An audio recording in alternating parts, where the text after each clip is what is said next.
প্রিয় বন্ধু, তোমাদের সামনে আজকে আমি আর একটা ভিডিও নিয়ে হাজির হলাম। তোমরা দেখো, এটা হচ্ছে একটা নোকিয়া মোবাইল। এই নোকিয়া মোবাইলটা খুবই সুন্দর একটা মোবাইল, তোমরা দেখতেই পাচ্ছ। এই মোবাইলটার যে ডিসপ্লে আছে সেই ডিসপ্লেটা ভেঙে গেছে। তো বন্ধু, তোমরা আমার সঙ্গে থাকো আর আমার মোবাইল রিপেয়ারিংয়ের ভিডিও দেখতে থাকো। আমি এই যে পুরাতন যে ডিসপ্লেটা আছে মোবাইলে লাগানো, এই ডিসপ্লেটা ভেঙে গেছে। তো বন্ধু, এই ডিসপ্লেটা আমি কিভাবে বোর্ড থেকে রিমুভ করছি তোমরা দেখতে থাকো। এই ডিসপ্লেটা রিমুভ করার সময় অনেক সাবধানতার সহিত রিমুভ করতে হবে, কেননা এর পিনগুলো খুবই সূক্ষ্ম। তো বন্ধু, তোমরা দেখো ডিসপ্লেটা আমার রিমুভ করা হয়ে গেছে। এবার যে অংশে ডিসপ্লে লাগানো ছিল সেই অংশটা আমি সুন্দর করে পরিষ্কার পরিচ্ছন্ন করে নেব, তাহলে নতুন ডিসপ্লে খুব সুন্দরভাবে লাগাতে পারবো।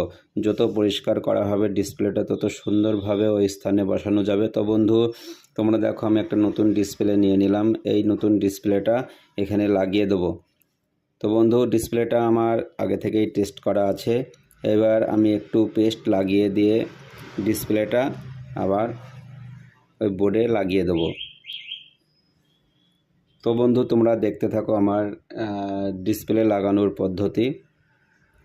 আমার এই ডিসপ্লে লাগানোর পদ্ধতি তোমার যদি ভালো লেগে থাকে তাহলে আমার ভিডিওটি লাইক, কমেন্ট, শেয়ার করো এবং সকলের কাছে পৌঁছে দিও, সকলকে দেখার সুযোগ করে দিও। তো বন্ধু দেখো, আমার ডিসপ্লেটা লাগানো হয়ে গেছে। তো বন্ধু দেখো, ডিসপ্লেটা আমি অনেক ধীর স্থিরভাবে লাগাচ্ছি। ডিসপ্লেটা আমার লাগানো কমপ্লিট হয়ে গেছে। পেজটা একটু পরিষ্কার করে দিলাম। এরপর আমি মোবাইলটা চালু করে দেখব যে ডিসপ্লেতে ঠিকঠাকভাবে ছবি আসছে কিনা। তো বন্ধু, তোমরা দেখো আমি মোবাইলটা চালু করছি। তোমরা দেখতেই পাচ্ছ মোবাইলটা চালু হয়ে গেছে। নোকিয়া লেখা উপরে দেখা যাচ্ছে। দেখো বন্ধু, ছবি চলে এসছে।